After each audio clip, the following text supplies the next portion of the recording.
Ваше участие в сегодняшнем мероприятии, в сегодняшнем семинаре, в чем предполагается? Может, поделитесь каким-то опытом, либо это и новая какая-то информация для сегодняшних? Но мы надеемся, что будет что-то новое. Мы хотим ознакомить, какая ситуация сегодняшняя есть в Европе и какая возможность есть развития, что это принесло на примере Литвы, что это может принести Молдове. Потому что примерно по количеству, по территории, по количеству жителей мы примерно одинаковые. В Литве было в 1991 году 3,5 миллиона, а сегодня реально где-то около 3 миллионов.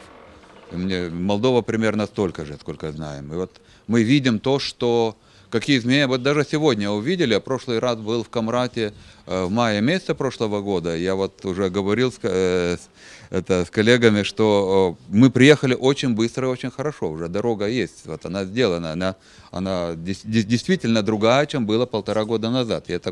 И сколько знаем, это деньги идет как раз вот это кредитные средства, по-моему, это Европейского банка развития и реконструкции. Отрицательное, оно уходит, остается положительное и развиваться все должно в положительном направлении.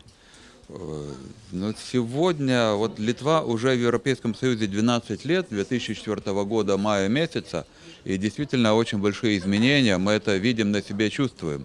И вот можно говорить, что у нас с Молдовой общая история, мы были вместе в Советском Союзе, но так случилось, что Молдова теперь еще страна-кандидат, а Литва уже страна-член Евросоюза. И мы действительно видим то, что изменения, они приносят больше возможностей для людей, особенно для молодежи, она открывается возможность.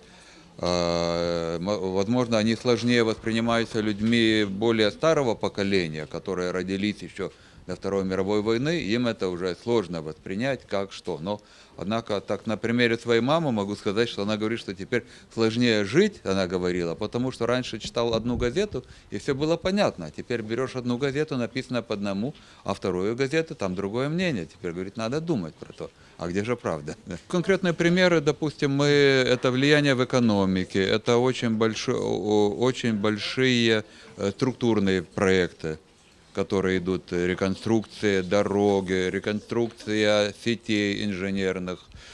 Но самое важное может быть такое, это свобода, самое важное, потому что теперь существует возможность просто беспроблемно, имея, даже не надо паспорта, имея карточку гражданина, купил билет и поехал.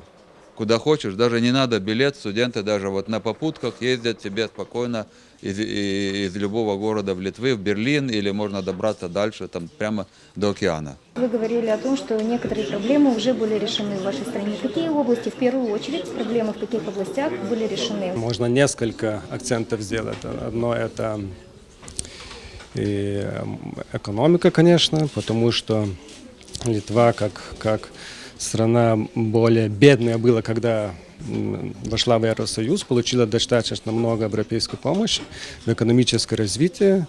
То есть приватные компании могли получить немало денег и получили.